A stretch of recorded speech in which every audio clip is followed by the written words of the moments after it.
Hey man, what it is? This is Deem, and I am your host, and this is By Any Means.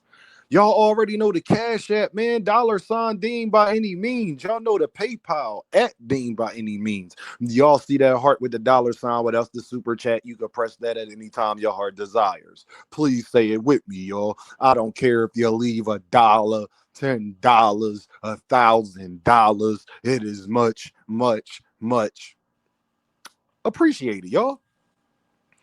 The Ducks is quacking. I was right again. I was right again. The Ducks is quacking, y'all.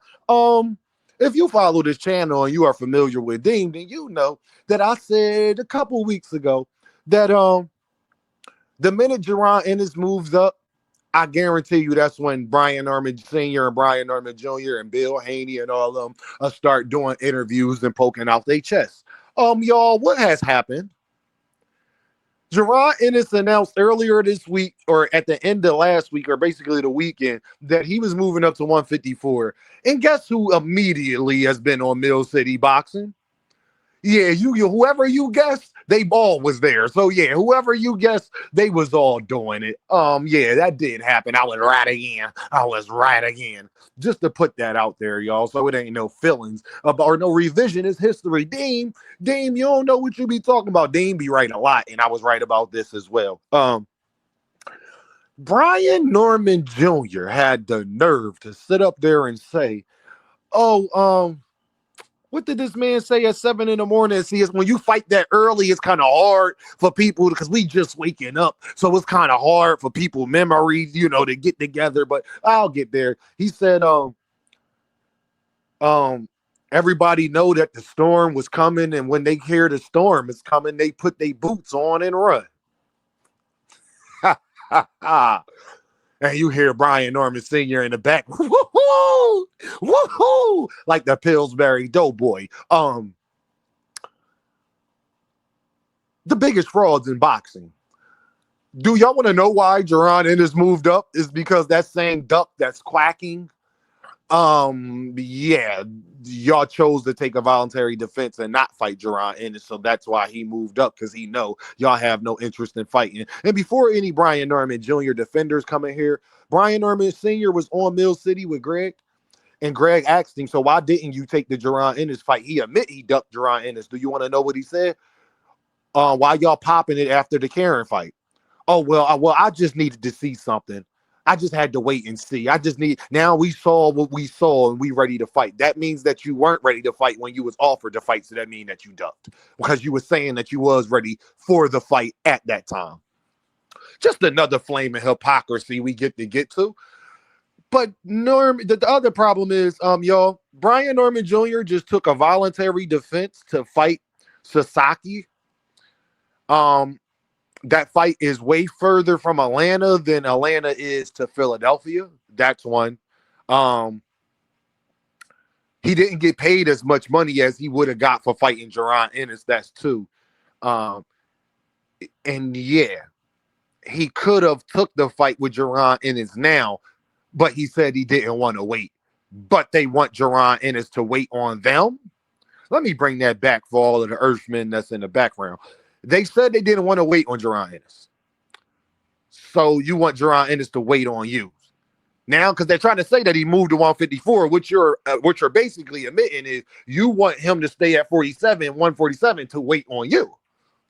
But you took a voluntary defense that you did not have to take. He did not have to fight Sasaki. He chose to fight Sasaki in Sasaki hometown for less money after a 12-hour flight.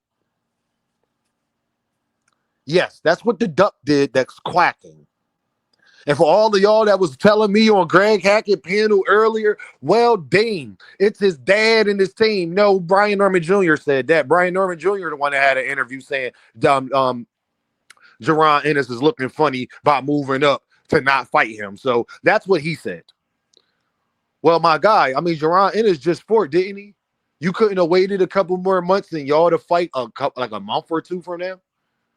Because people, y'all, I want to show y'all how much of a flame of hypocrisy it is. People wanted Jaron Ennis to fight 2.5 months to fight Virgil Ortiz 2.5 months after his Karen fight. Y'all wanted that, remember? So why he couldn't wait? Because remember, he was injured, so he was coming back off of his hand injury, so it really didn't matter when he came back. He couldn't wait a couple months to fight Jaron Ennis and unify after Jaron Ennis already went and got another belt? But you're trying to convince us that he's ducking you. Okay. Cool. Listen, y'all, if it's good for the goose, if it's good for the goose, if it's cool for y'all, then it's cool for y'all. I'm just saying, I don't see how the duck could start quacking. You didn't get paid more money. This wasn't a legacy fight. You didn't have to take this fight. This fight was in that other, the challenger. I want y'all to think about this, y'all. He went to the challenger's hometown. Why Sasaki couldn't come to Atlanta and fight you, good brother? Oops. Did I strike a nerve? Why Sasaki couldn't come to Atlanta and fight you? Because you let Brian Norman Sr. say that his son been a star in Atlanta, that they've been headlining in Atlanta. So I asked the question, then why Brian Norman Sr., why Brian Norman Jr.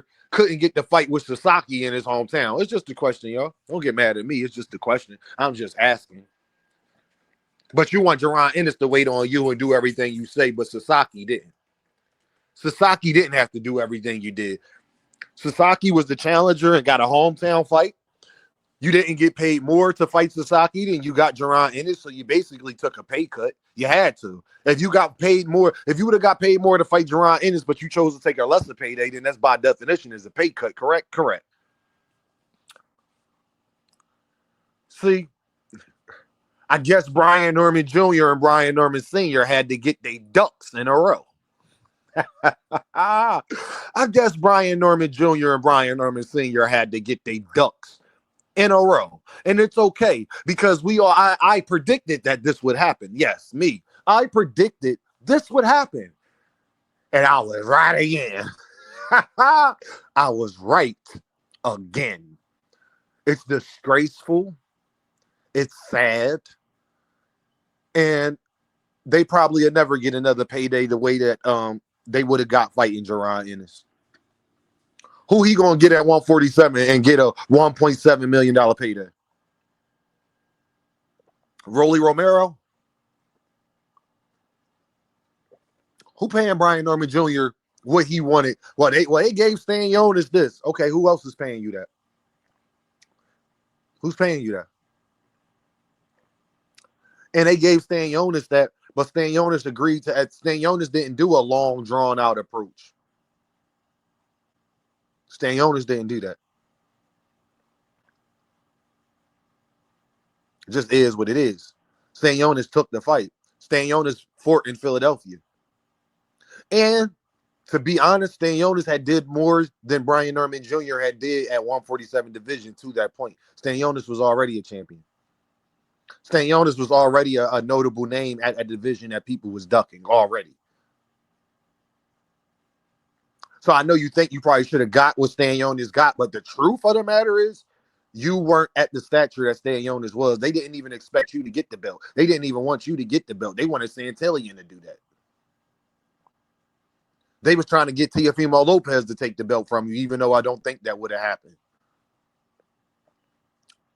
But the Ducks is out here quacking, and it's okay. So go show me you could get 2.2 or 1.7 somewhere else fighting somebody else.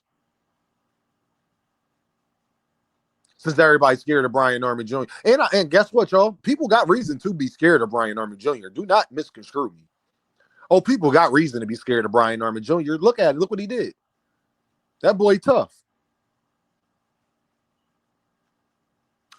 Or would I be going too far to tell Brian Norman Jr. to go to 154 and fight Jaron Ennis the same way y'all was telling Jaron Ennis to do it with Virgil Ortiz, because it won't be for no belts on the line, same way it was for Virgil Ortiz. So since he quacking, am I wrong for asking him to do that since he's saying he want to fight Jaron Ennis so bad?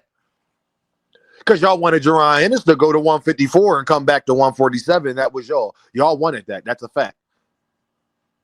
Y'all wanted Jaron Ennis to fight 2.5 months after his fight, so I don't see why Brian Norman Jr. can't do it. Just a question. The Ducks are clacking. The Ducks had to get their ducks in a row. And I understand. I get it. But just know that you've admitted that that's what you did. Could have been for Jaron Ennis. You chose not to. And then y'all went quiet for months. See, everybody gets amnesia in this boxing thing. Y'all forget that Brian Norman Jr. and them went quiet for months when they could have been negotiating a fight with Jaron Ennis. But, whatever. Y'all forgot that happened, too. They only came back outside once Jaron Ennis forced Stanionis. Y'all forget prior to that, Brian Norman Sr. and Jr. was quiet. They only came back outside the minute that Jaron Ennis announced this fight with Stanionis. I guess y'all forgot that part too. And Dame, should I give you credit? No, I'm not giving you credit for a guy that came from 140 that I didn't care about or knew who the hell he was prior to the fight, and it was a voluntary. There's plenty of other people at 147 that you could afford. That would have been a better fight than that. I'm just saying. He's not better than Stan Tillian, so why would I be jumping through the roofs? His resume is going downward, not upward. And when you at the stage that Brian Norman Jr. is at, you're supposed to be going upward, not downward. But we'll see, though, right? Y'all already know what this is, though, right? Dean by any means. And I'll holla at y'all.